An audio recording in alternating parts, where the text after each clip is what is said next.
شاوخوا 300 ورځې موږ تاسو د لمر لرو، دغه اقلیم دغه ډول جوړ شوی.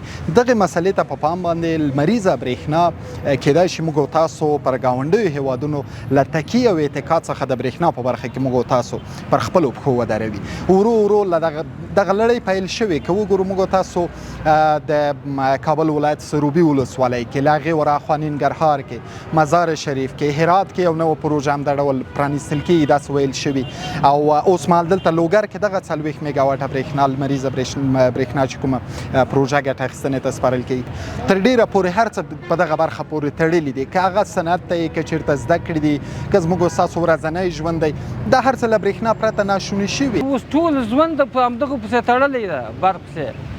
حتی اوبه خلکو به مخکې ویلې وایي اوبه هم په بیه دي، اوبه هم اوس په همدغه پورې تړلي دي. یقینا ډېر د خوشحالي خبره ده.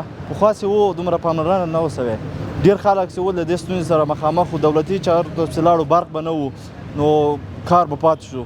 نو اوس یقینا ډېر غټ پرمختګ ده د لوګریانو لپاره، او 40,000 کورنۍ چې له برق څخه برخمنې کېږي، دا ډېر غټ افتخار ده. یقینا موږ ډېر خوشحاله یو.